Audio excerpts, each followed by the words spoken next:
Hello, and welcome to the Earthly Roots podcast, where we chat all things gardening, homesteading, and connecting to nature. We're your hosts, Diane and Robyn. The Earthly Roots podcast acknowledges the traditional custodians of country throughout Australia and their connections to land, sea, and community. We pay our respects to their elders past and present and extend that respect to all Aboriginal and Torres Strait Islander peoples today.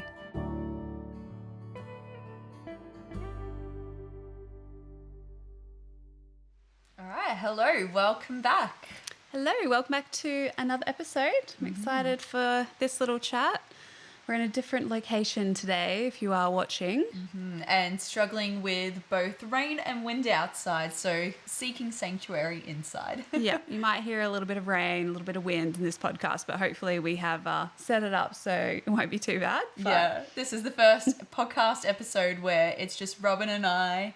No boys helping us with the sound at the background. I mean, we did have to call them a few times, but... Quite a few times. Yeah, you've been a champion. You've got it all organised. So hopefully this is sounding great. And if things are going to go wrong, you're just going to go through them with us, and that's okay.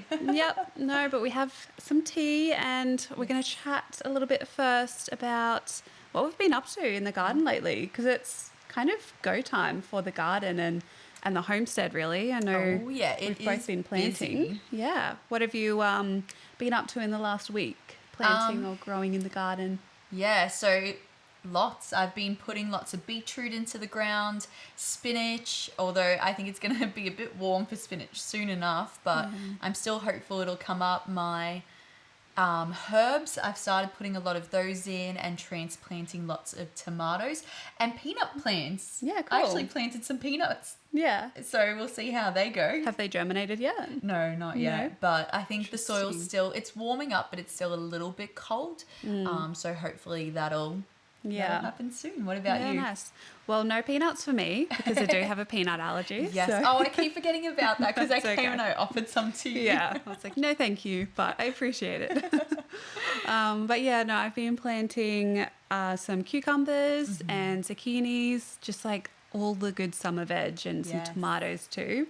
It's a good time for it. There's only, a month and a bit left of spring, and then it's summer. Isn't that crazy? Oh, that's scary. I feel like I'm so behind, but you're not at the same time. Yeah, I don't know. Like my seedlings seem like they're also behind as well. Like they're not that happy because I have had to wait a few weeks because of the rain. So, but that's the thing. Like it's not anything that you have done, it's just what nature's doing. And in the real world, if you had the seedlings in the ground, they wouldn't germinate yet anyways. They would just be stagnant. No, it'll be interesting to see how everything grows this year after all of the rain, whether the soil has changed a little bit or I am bugs curious or, about that too. Yeah, we'll see. Especially because last year when we had all the rains, it was after a lot of no rains. Like it was after droughts and really dry conditions. So this time round, although it's raining again, we have already had rains consistently for quite a while, and I wonder if the ground will be more acclimated to it. And any seeds that you've saved in your own garden as well will probably be better suited to it as well. Yeah, I know that weeds are going to be a problem though. Yeah. I've already had troubles with them popping up everywhere, and they're just growing like crazy. So we'll see. Which, speaking of weeds, today's conversation is going to be a really good way to tackle that, because we're actually going to be talking all about homesteading animals, especially chickens. Probably a little bit about bees, because I just can't help myself but talk about my bees. And probably I'll touch on some geese as well, hopefully. But as far as weed control goes, there is no better weed fighter than a poultry animal. So a chicken or a goose or even a duck. So yeah, I'm really excited to hear, because you have, a lot more experience than I do. I've never had animals before except 2 little kitty cats. And I mean, I did raise, I had pet fish as a kid, but they don't really help in the garden, do they? We don't talk about that because it just feel like I could never keep them alive. And I did have hermit crabs as well. Yeah. So I've had all the micro animals, but nothing like, sheep or poultry or anything that can also help in the garden, because that's a really big thing that I'd like to learn from you today about how the animals work with your homestead as more of like a cycle process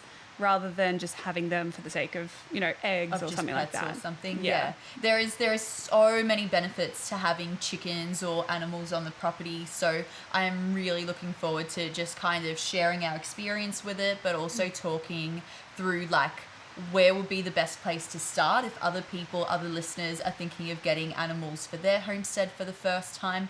Because Sam and I didn't come from farming backgrounds ourselves. We never experienced raising animals, gardens, or anything else until we moved up here 2 years ago.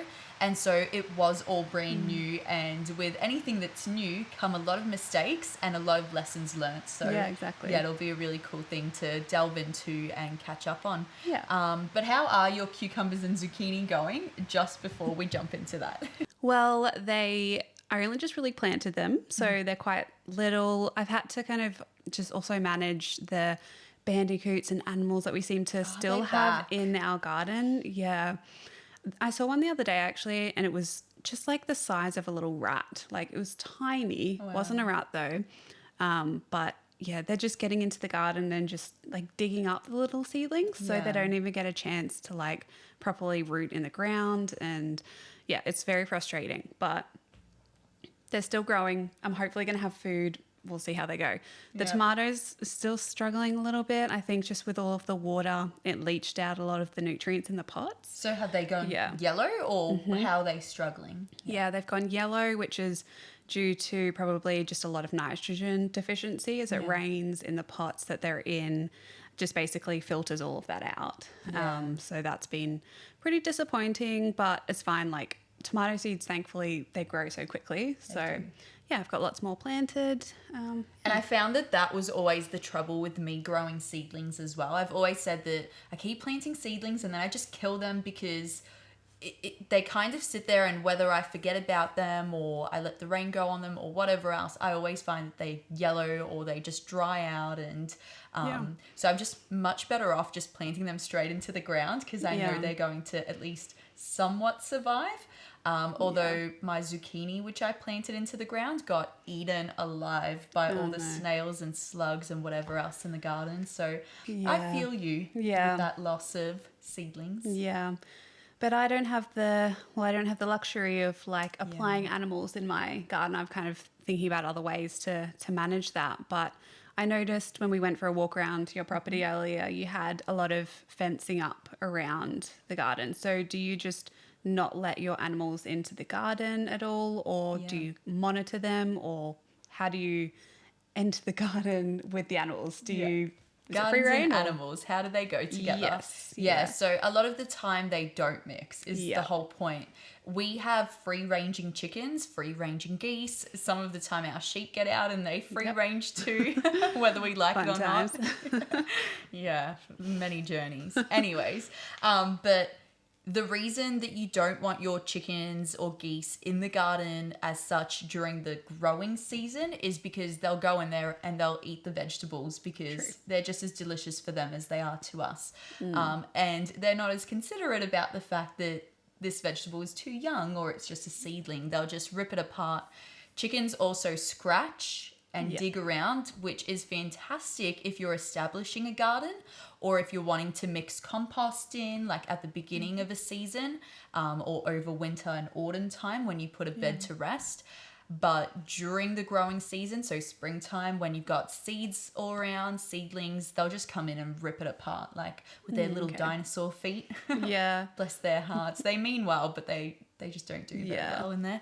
As far as ducks and geese, though, they're pretty good at slug and snail patrol. So they're the type of animal you would get to get snails and slugs out of your gardens. But I still wouldn't suggest them in your typical systems without fencing up when you don't want them in there, because though their feet won't scratch things up like chickens will, they will probably still go in there and step on things they shouldn't. But if you have like a food forest or orchard, that's the perfect place to have that kind of animal for pest patrol. Are there any plants that you know that the chickens and the geese absolutely stay away from? Usually herbs. Yeah, okay. Herbs and perennials, even flowers once they're established. Anything that's established, they don't tend to go to as much. Yep. Anything that's raised up, they don't tend to go to as much. But yeah, they just love digging. And it could be that they're just digging for bugs, not so much seeds. Yeah. But in the process, they're digging apart things that you have. So I've just found in the last 2 years, my experience with chickens has been kind of like oh no, they've destroyed my garden, or oh no, they've gotten into something they shouldn't. And in a way, that's partly my fault for being a bit naive about how they connected with my garden and not keeping them out when I should. Yeah. Because they are really useful. We started all of our garden beds with our chickens. They tilled up the ground, they fertilized the ground. And even now when we harvest vegetables and fruits and things like that, we can throw it to our chickens who then eat it and reduce our food bill for them. Yeah. So I know that a concern that you've raised before is the feed for animals. Yeah. And one really good way that you can combat that is to feed them scraps. And chickens are the easiest to do that with. Yeah, I think I remember watching, I think, Edible Acres on YouTube. I can't remember his name, but he has an amazing channel and he has chickens and this big compost set up. Yeah. And he basically only feeds them food scraps from like restaurants, and a part of that is like old bread and grain from areas around. And it is amazing how much compost they make. Isn't it's it incredible? Amazing. Yeah. And they love compost. Like a chicken's favorite thing to do is to rip through a compost pile, turning it, breaking it apart, like really speeding up the process, not only with the nitrogen produced by their droppings, but also just them being able to rip everything together and apart. Yeah, because air is such an important part in the compost. And when you have those massive, like even a 1 by 1 meter compost pile, that becomes really difficult to physically turn yourself with a fork. It's so difficult. And even just the process of going out there and having to do it on a regular basis. Like there's a point where like you're really into it and you keep going, and then there's a point where you're like, I can't be bothered. I have so many other things to do. Yeah. That chickens can just be that really amazing step of you just open up the compost pile, you let them rip it apart at the end of the day, or like once a week you fork it back up. Yeah, put it all back up into a pile and then let them do the process again and again. Yeah. And yeah, that made such a big difference to our big garden beds. I would highly recommend starting garden beds with chickens or with some kind of animal, because it just, the quality of soil that you get is just second to none, and it's nothing that you can bring in. Yeah, definitely. So, because I know you had chickens before you moved here though. Did you have them in the city as well? Yeah, and that was we manageable? had chickens in the suburbs, so it was manageable. There were times when they would get out because, bless their hearts, they just want to explore, but had to get them back in. None of the neighbours really minded. Chickens aren't very noisy. They will sing when they lay an egg in the morning. That's my favourite thing. Yeah, it's pretty nice. The and clucking. It sounds beautiful. Yeah. It can be really loud sometimes. Like it can almost resemble a rooster's crow. Yeah, wow. Yeah, it's pretty intense. They get very excited, but it never disturbed any of our neighbours. And if anything, if it did disturb them, they produce that many eggs that just taking a carton of eggs to your neighbours is the best way to build a friendship. So yeah, definitely. we did a lot of that. We had 6 chickens. One of them ended up being a rooster, which we weren't allowed to have in the suburbs. And then 5 of them were hens, and they were amazing. Yeah. Like it was such a cool learning experience. And with our systems, we don't actually have chickens in one coop that stays in one place, which a lot of people do have for compost. We prefer to actually move them around in the garden. And what that meant is we didn't have to mow the lawns, because we had quite a big space back there. So we didn't have to mow the lawns. They kept fertilizing the grass, which actually probably made it come up even better and Yeah. even faster. But But we're then not gonna- good for the sheep, though, if you bring other animals in. Yeah, well, Yeah. in the suburbs, though, can't really have Well, sheep. true. No. You But could no, maybe it have was one good. little tiny goat, but yeah. Yeah, I mean, I think that in a suburb setting, it makes more sense to have them stagnant in one place, like Yeah, I having think so too. having yeah. a compost system for them. And that's really achievable. The only difference with that kind of system is you would want to be bringing in lots of carbon. So bringing True. in wood chips or straw or shavings, like wood shavings even. Any kind of waste carbon product that you can think of would be the best way to manage that system. Yeah. Because what ends up happening, especially with all the rains, is it becomes almost swampy and like it's just sitting there if you don't put the carbon in, and it becomes stinky. And there's been so many properties selling chickens that I've gone to where they have those systems and it's smelly. Yeah, And- that's the problem. It is. think. And the one thing that could fix that is literally just to put wood shavings or wood chips on. Yeah, I really like the idea of a deep litter system. It just seems really easy. Yeah. It's something that I'm thinking about, like what to do, because we would really like to get chickens. That's and awesome. yeah, I'm at the very beginning stages of conceptualizing what it might look like in my garden. Yeah. And we're not on a massive property, but still a decent amount. Your property is a little bit bigger than what our property was in the suburbs. Yeah, okay. So bigger. Yeah. Yeah. Yeah, so we've got a big backyard. We were tossing up between chickens and quail. Yeah. So what's kind of making your decision in either direction? Well, with both of them, I just first and foremost just love poultry, just looking They're at so them funny. and watching them go about their business.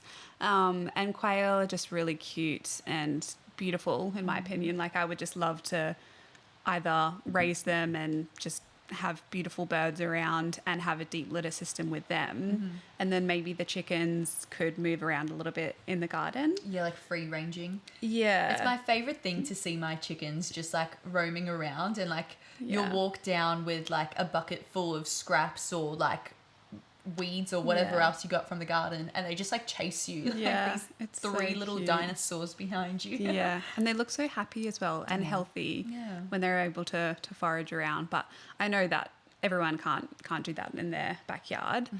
But yeah, ever since we had a lone chicken come into our backyard, who I named Bethany, who wasn't ours, but she came in and made herself at home in my little veggie patch area. It was the neighbour's chicken, and unfortunately the next day I had to give her back. But Yeah. she stayed with us overnight in one of the cat carriers. Was she at home with you? Yeah, she was just in the I house. just had to keep her in the garage because it was getting dark, and I just found this random chicken in the yard, and I didn't really know what to do, and I didn't want to leave it out because it was getting dark. Yeah. And A fox would have definitely got her, Yeah. especially in the suburbs. There's more foxes in suburban areas than there is in the countryside. yeah, exactly. And we see a lot. Yeah.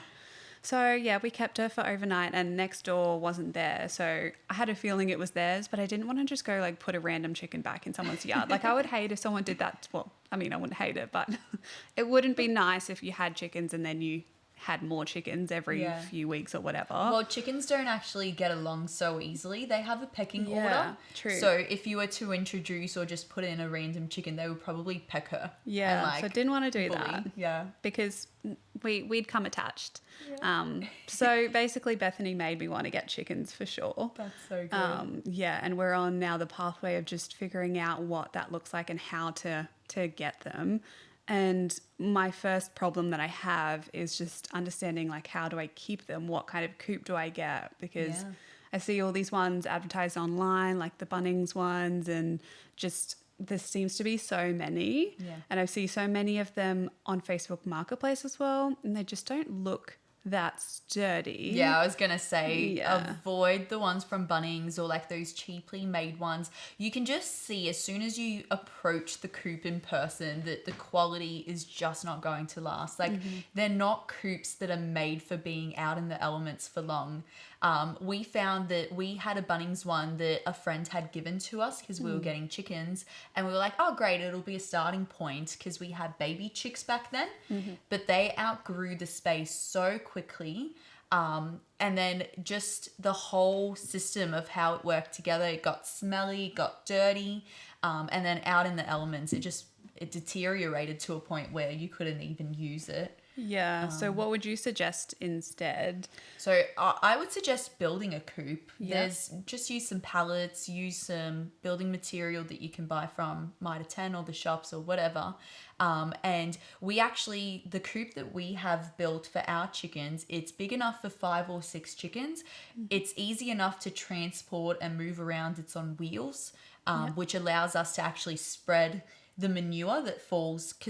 So we built our chicken coop based on plans from Justin Rhodes.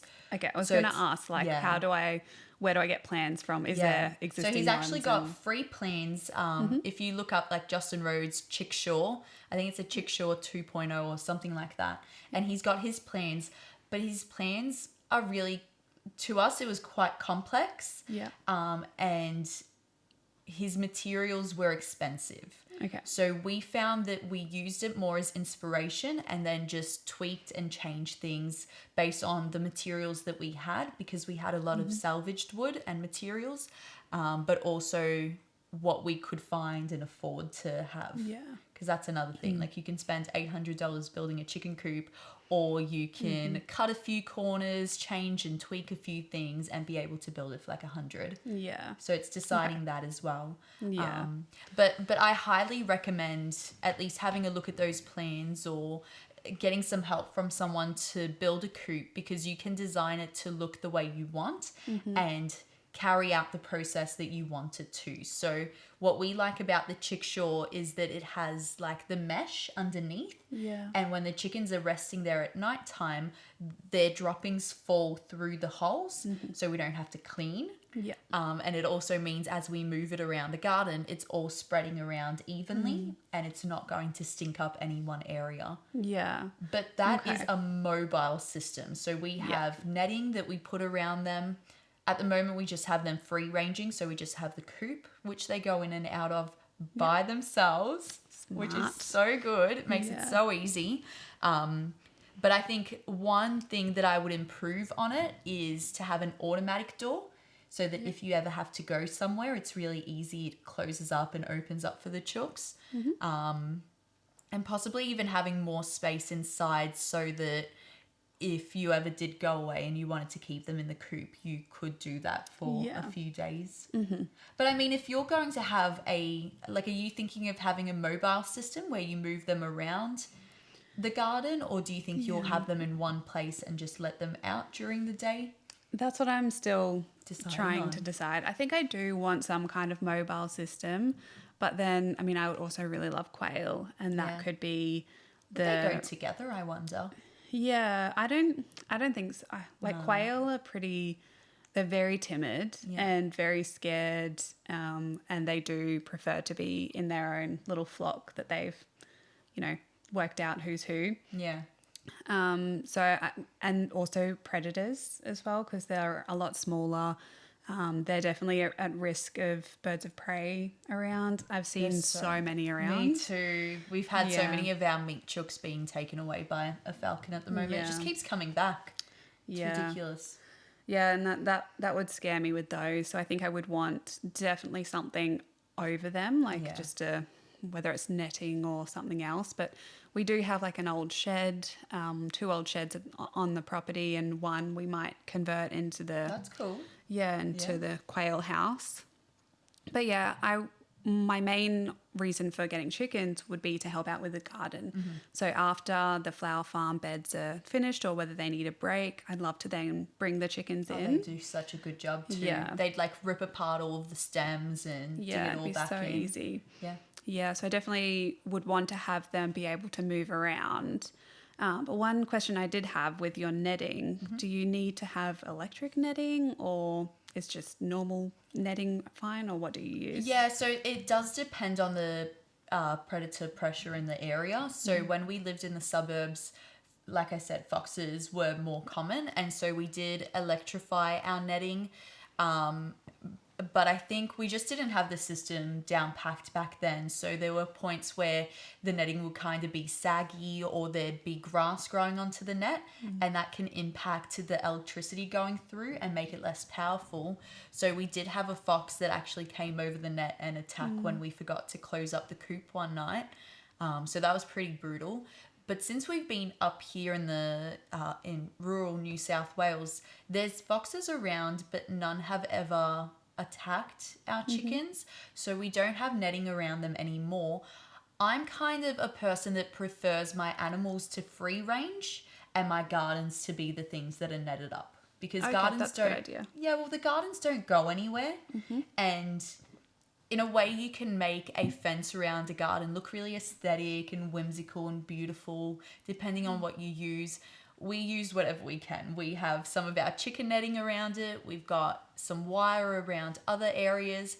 But I'd so much rather contain the gardens and protect them than keep my chickens in one place and just enclosed. And that's just a personal thing, I think. Yeah. Some other systems, like more towards quails, but you can do this with chickens as well, is to have something called a chicken tractor. Have you ever heard of that? Yeah, that's what you move around, isn't it? And You can move it around, so or it can be left in one place. But it's essentially a chicken coop which can be transported to other areas to manage grass, or if you've got like raised garden beds or like small beds, you can build the tractor to be the exact size of them so that you can make the chickens work super hard in that area, because they'll move around wherever they want if you give them enough space. But if you leave them in one area, they will till and they will dig it up and they will work so hard until that area is completely finished with and then ready to be planted in. Yeah, if that's what you're doing. So Yeah. I've seen that work really effectively as well. But yeah, I personally just like to have my chickens free range. I think I'm happier for it because I get to see them like frolicking around. Yeah. They're happier for it because, I mean, they're finding bugs, they're foraging for seeds and all kinds of things around, which is just sustaining the health in them. Yeah, interesting. I think like I would really like that too. I'm just still worried about the predators around and not knowing our area, and I would hate to kind of find out getting them and then having something go wrong. But I suppose that's just the nature of having animals. It is, unfortunately. You have to figure it out. Same with a garden. You don't know what's going to happen. Yeah. But a lot of the time, the predators only seem to come, in my experience, at dusk or at dawn. So most of our attacks that have happened, or like us noticing predators, is dawn when the sun comes up. I always get confused between them. Okay. Yeah. So it happens at dawn. So from like 4 till 6 a.m. is like your danger zone. And that's only a danger zone if you forgot to lock up your chickens. If they're locked up in the coop, which chickens will go into their coop by themselves at dusk, they'll all just have like this marching order, and there'll be one chicken like keeping watch, and then another one will go in first, and they'll kind of like take their turns going in. And if you come out at that time and disturb them, they'll all come back out and then take their order again. It's so funny to watch. That's so cool. But they come back into their coop. If they know their coop and you've given them a few days to settle in there, then they'll keep coming back into it. And if you're right onto it, they're in the coop, it's it's dusk, and you lock it up, predators won't be an issue, especially if you have a coop that is sturdy, that is predator proof. That's it. Like if you've got the netting all around and you've got wood that is actually going to last the weather, you're not going to have a lot of those problems. And the fox isn't going to be trying to dig and rip apart your coop. It's going to go find something easier to eat. Yeah. Okay. It's going to go through a rubbish bin of like a restaurant or something instead. Yeah. Okay. I'll have a think about it. I'd be excited to see you with chickens though. Like they really are gonna be so obsessed. useful. I'm going to be so obsessed and name them all. Like, I don't want to say names just in case someone has named it, but I want like old lady names basically. Yeah. Bethany. Traditional names. We'll go with that. Yeah. Yeah. But Elizabeth. Yeah, Lizzie. Yeah. Yeah, that'll be such a cute name for a chicken. Super fun. Chickens are really fantastic for preparing garden beds when your garden beds are established, they can also be really useful in it as well. Yep. If you're spreading compost, they'll spread it for you. If you're trying to put wood chips around, they'll spread it for you. Yeah, They'll be good for actually taking scraps out of your garden bed, ripping out weeds, any waste that's produced in your garden, giving that all to them. That's where they come in most useful. Okay. Yeah. What about actually getting the chickens though? Like, would you, I mean, I would love to maybe not raise chickens from hatching them because I don't really have the infrastructure for that. But would you recommend kind of adopting chickens or raising them when they're really young or getting them from a friend? Or what's the best way to go around actually getting chickens? Yeah. I think getting young chickens is a good idea because then you get to build relationships with them and they trust you. They know that you bring them food and they're more likely to be more timid, or like they'll come and approach you as opposed to just run away from you. So there's a benefit to that. But having young chickens can also be troublesome for predators, like aerial predators, because you got to watch them. If you've got dogs as well, when they're young, they tend to like fly around and like go crazy, and that really excites dogs and like sparks their like hunt instinct. So you got to be careful with that as well. But I've heard lots of people adopting chickens from or rescuing them. Yeah, that's what I meant. Yeah, rescuing. Yeah, which is really cool. I might like to do that. I don't know. Yeah, because a lot of egg farms, whether they're really wholesome or even if they're more commercial, they unfortunately have a system where after 1 or 2 years, when the chickens begin to when the chickens begin to lay less eggs, they actually start to cull them because it's bad for business, and then they get the next lot of chickens. So yeah, that's amazing. Like I didn't know it was only like a year or sometimes even less than that the production just then goes down, which is so sad to hear. But they actually do still lay a lot of eggs. Yeah, they do. It's just that for business that's not enough, and that's devastating in a way, but it like you can understand their point of view too. Yeah. But those chickens are perfectly fine for a homesteading. They're perfectly fine for homesteads or even really small egg farms, you know. So if you're interested in doing that, just contacting someone local that sells eggs and just finding out what they do at the 2-year mark or later on as well. But chickens can live till like 8 or 10 years. Like they can last a really long time, just like any pet. Yeah, that'd be cool. Yeah, so it's a commitment regardless, but I think there's always people that are willing to adopt chickens or buy them from you. If you have a go and then choose that it's not for you, there'll be a way. Yeah, because we're not like super focused on having them just for eggs. Like it would be nice, but it's more so for the company and the garden to have chickens. So I might look into the rescuing area of chickens, but yeah, we'll see how we go. Yeah. Those chickens can sometimes have a lot of health problems though. You got to be aware of that because they are put into situations and environments that aren't very ideal. True. But they'll recover and they'll come back, and it'll be so much more heartwarming seeing the chicken go from a really rough condition and like that not having much love or anything given to it to, you know, a garden friend for you. Yeah. No, I do really, really love having my chickens, and they've been a really good first step to animals on the homestead.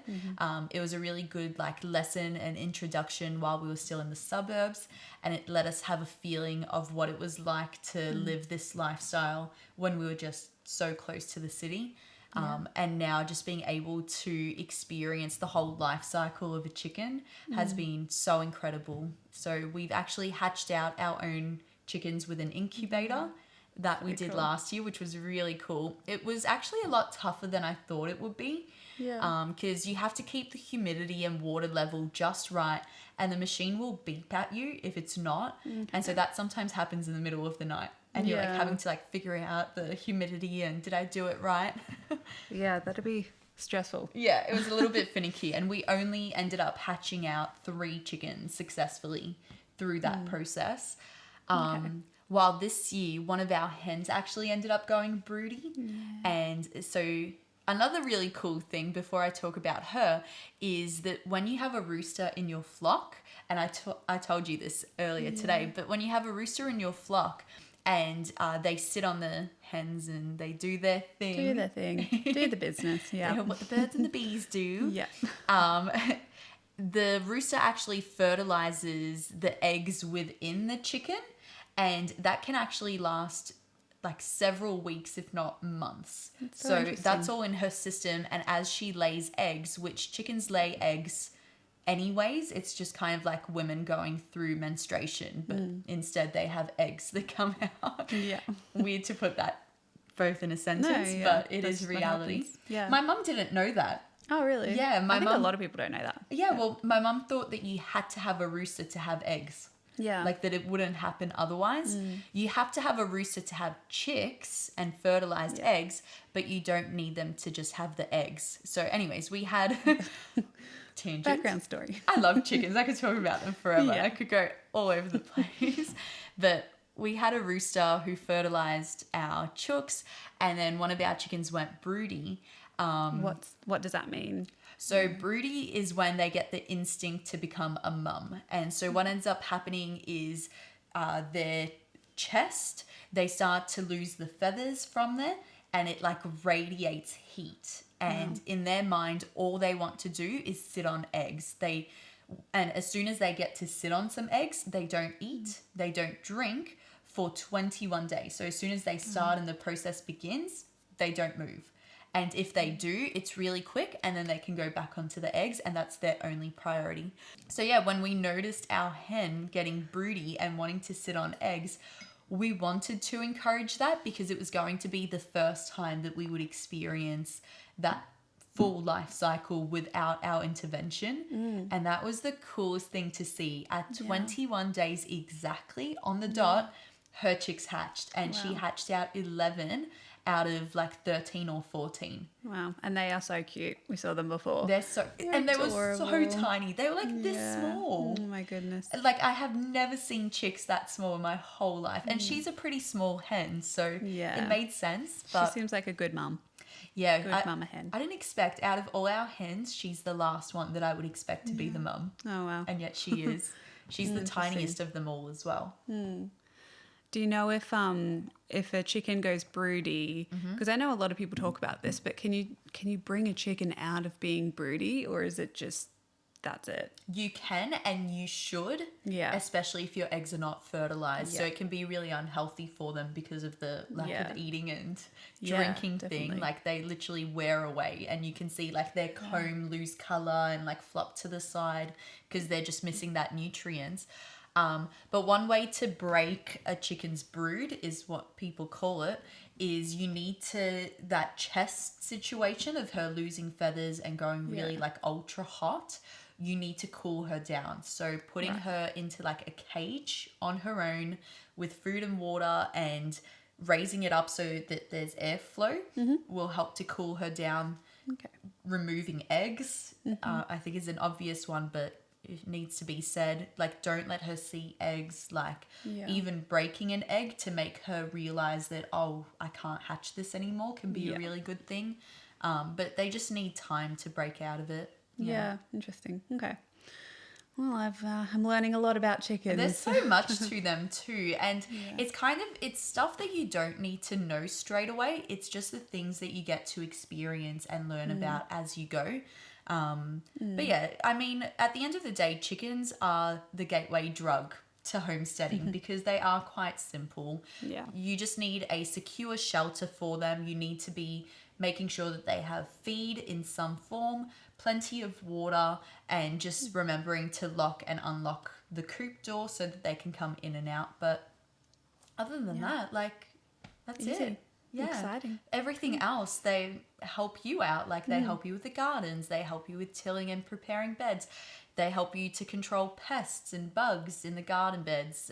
They help to like mow some of the grass, depending on how you use them. That can be really useful too. So I'm a massive advocate for chickens. I think they're a great companion and also a great like help in the garden. No. well, we might have to get your help on building a chicken coop, or I would love get some that. ideas. You can and, even have some of our chicks. oh, like, don't tempt me. We're about to have so many chickens. We're about to inherit some more. And that's what I mean, that when you're ready to have chickens will come your way. Like someone will have chickens for you, whether they're young chickens, whether they're fertilized eggs, or whether they're like mature chooks that people just want to move on because they're moving house or state or whatever else. Yeah, true. So yeah, just say the word and Cool. All right, well, I know where to find them. yes. I've really been enjoying seeing the baby chicks growing around us with the help of their mum. Something really cool that I've been observing is when they get scared, they jump up on her back. Aww, and they kind of like take a ride. That's the most adorable it's thing ever. So cute. Oh my goodness. I'll have to show you a video or two, but it's just the sweetest thing to see that relationship between like the mum and the babies, because when a hen goes broody and like all she cares about is being a mum, like she can be really aggressive and really scary. Yeah. So just seeing that like nice little interaction with her bubs and why she cares so much is so sweet. So cute. But I saw a few of them in there. They looked a little different. Some of the babies, they look like roosters. So, and I know you've kind of had a few problems with roosters here. What happens if you do hatch your own eggs and then you get like, I don't know, 3 roosters and 4 hens, and you're in a smaller area, and you can't have the roosters? What are the options then? Yeah, so that's so common, because when you hatch out your own eggs, they say it's a 50-50 chance of roosters to hens. So there could be 5 roosters and 5 hens. There could be 8 roosters and 2 hens. Like you really don't know what you're going to get. And one way to know if you've got roosters compared to hens, especially if they're all the same age and the same breed, is you'll notice that the roosters, their combs are more red and are bigger a lot sooner, and you can see that difference happening pretty soon. I also noticed their back feathers. The roosters have like a line of feathers that's really like different from how the hens look. You can also look at their wings. So the ends of their wings, like the tips of the wings, will be rounded if they're hens or pointed if they're roosters. Okay. So I'm always looking out for that, and I still haven't really seen it. Yeah. So I think that's more of as they get older, you'll notice things like that.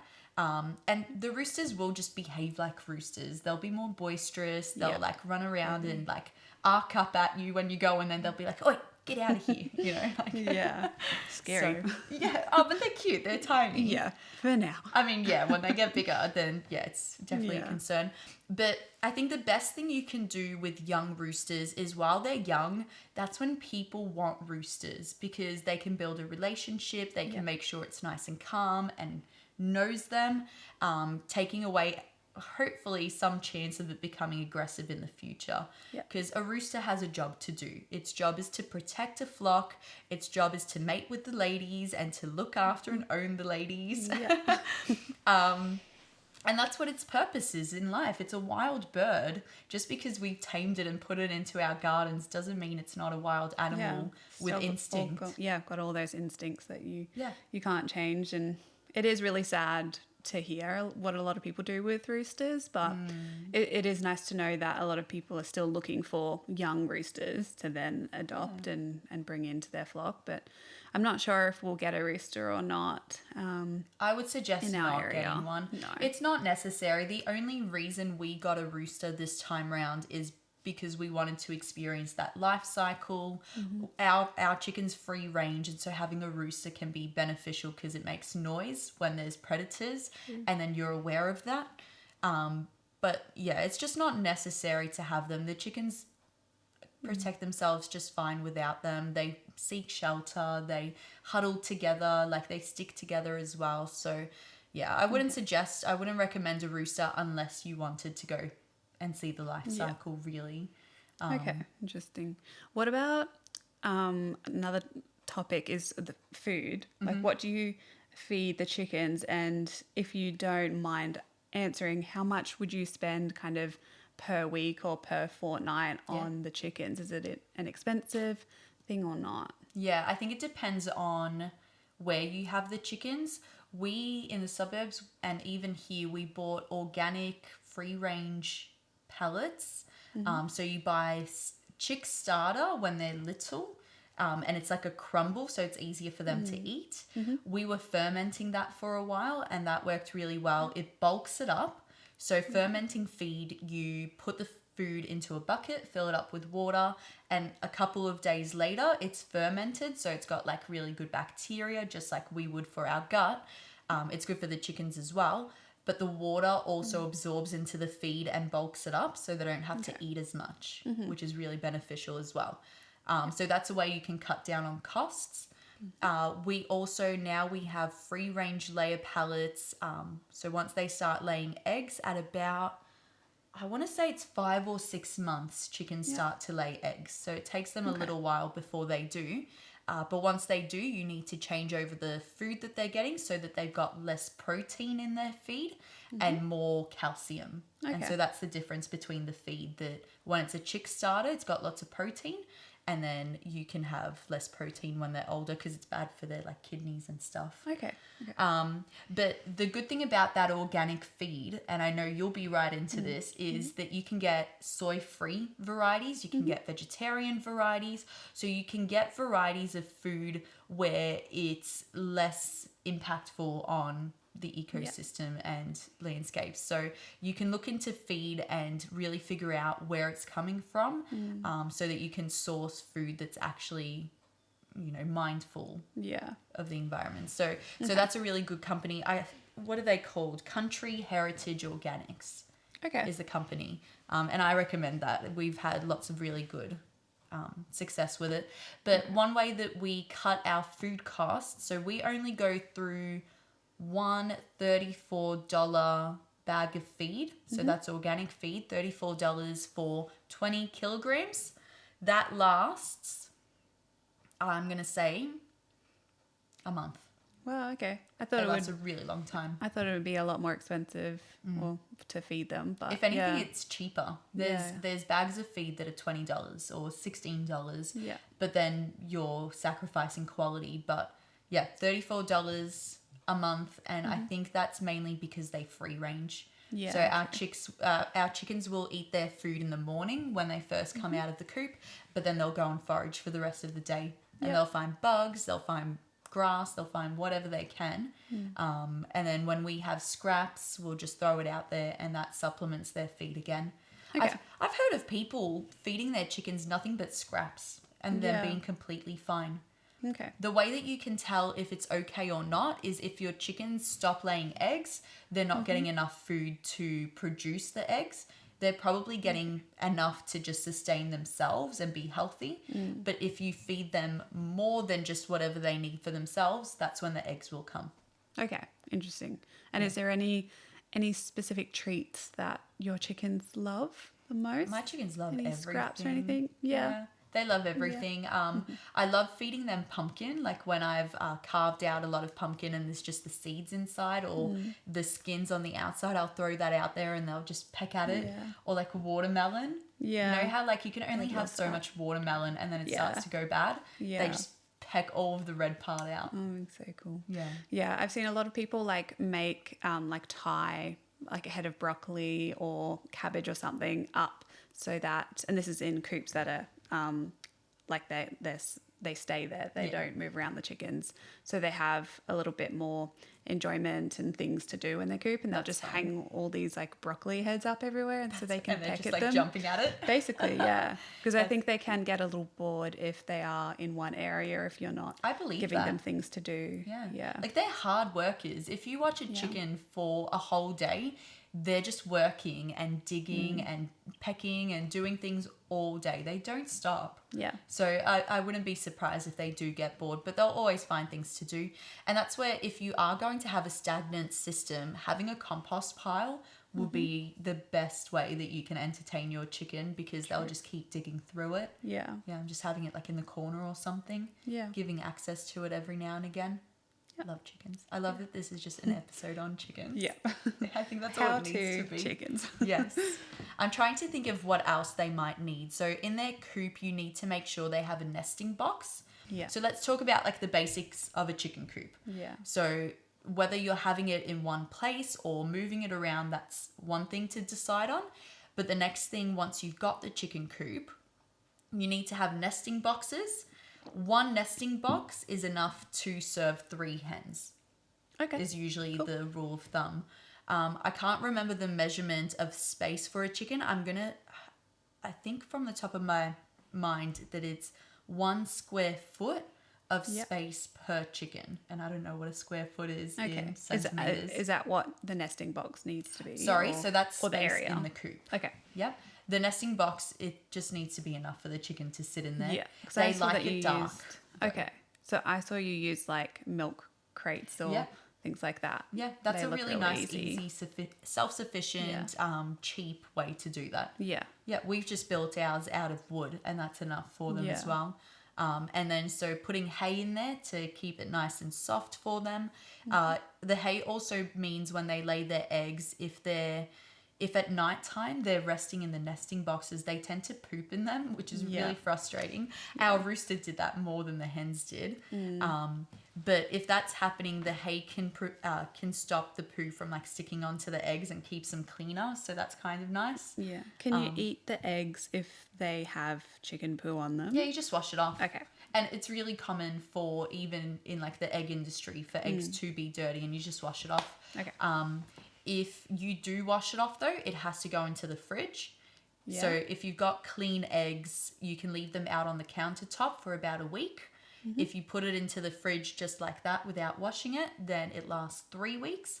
But if you've washed it, you have to put it into the fridge, and then it lasts 3 weeks again. Why is that? Is that just because the shell is really thin? Yeah, so the eggshell actually has like a natural membrane that's around it, or like a substance that keeps all of the bacteria and dirt out from the inside of the egg.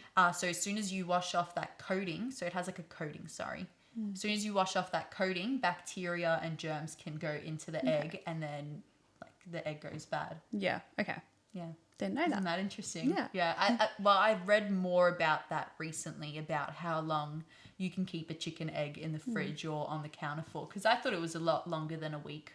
Yeah. I've kept my chicken eggs on the counter for like months, and they've been fine. Yeah. I have sometimes. Oh, I was yeah, going to say to test. You say it. Do you just drop it in water, and then if it sinks to the bottom, it's fine, and if it floats, it's bad. Yeah, and if it stands up, then use it straight away. Okay. Like you better use it in the next few days, or it's going to float. Yeah.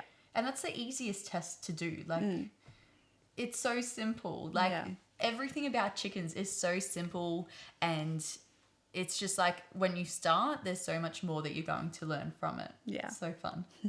I'm obsessed with chickens. I've seen a lot of people convert like caravans and old buildings into chicken coops. Yeah. So yeah, One day I'd like to do that. Be awesome. Yeah. Yeah. Another thing that's really important in a chicken coop, so the nesting boxes is one thing, the size of the chicken coop is another important thing. Ventilation, you want to have plenty of ventilation, even if you're like, oh, maybe the rain will get in. Don't worry, they need that to aerate the space to keep it clean and healthy for them. Yeah. But they also need perches. So chickens chickens are jungle animals. They like to live in trees, and we have had a few chickens that escape their chicken coop because they prefer to live up in a tree at night, which is fine as long as they're safe and nice and high. But in a chicken coop, you want to emulate that as well by having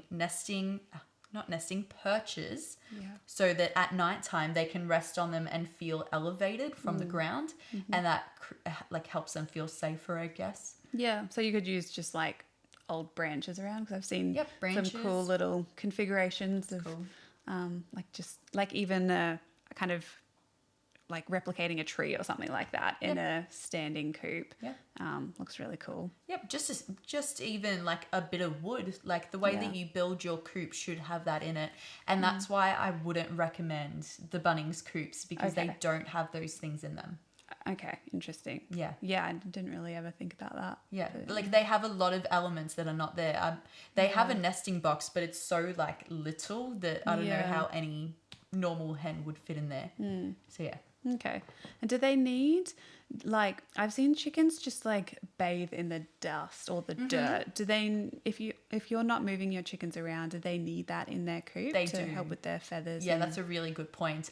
They need a dust bath because that's how they get mites and lice off them. Okay. So that's essentially them keeping their hygiene. Yeah. And another thing is grit. So grit, especially for chickens that you have in one area, will be important. It's just little rocks, like little rocks from down by the river or a creek. Just go and collect some. I used to collect like a bucket full of them. And essentially, because chickens don't have teeth, the grit in their stomach helps them to grind up the food that they're eating, especially if you're giving them whole grains. It just grinds it up and helps them to digest it better. And without moving them around, they're not naturally getting that grit from soil or dirt. True. So that's another thing that's worth giving to them. Even sand, I think, would work the same way. Okay. If you live in a coastal area. Yeah. Anyways, thank you for letting me like nerd out on chickens. Yeah, no, this was a really interesting episode for me personally because it's everything that I wanted to know about how to start chicken or having a chicken coop and raising chickens. I hope I haven't overwhelmed you with information. No, like, I mean, I have chicken books and I've watched videos, but nothing compares to an actual conversation about your experience and what has worked for you and what hasn't, because I didn't know about all those things that they don't include in or in even the books. just the little fun facts that you pick up along the way. I think the moment you're like, okay, I'm ready to have chickens, I'm going to be so excited for you. It's just going to be magical. Yeah, or maybe at the end of the year or early next year. Or just next week. Or next week, we'll see. Whenever I can have some time to build a chicken coop. But yeah, super exciting. Right. And I hope you all enjoyed that episode. We would love to know your experience on raising chickens or whether you might be getting chickens in the future. Love any tips that you might have over on our Instagram page or our YouTube page as well. Yeah, if there's anything that I forgot to mention or even anything that you want to include in the conversation too, we would love to hear it. So looking forward to it. Yeah, thank you so much for listening. And if you we would love if you would review the podcast or leave us a comment on any of the podcasting apps that you watch or on YouTube. 5-star only. But I finally figured out how you can review the podcast. If you look up Earthly Roots Podcast on Google, it'll come up with a few different places where you can do that. We would really appreciate it. Yeah, it means so much, and all your support so far has been amazing, and we are so thankful. So awesome. Right. Thanks so much for watching and listening. We'll see you next time. Bye. See you guys.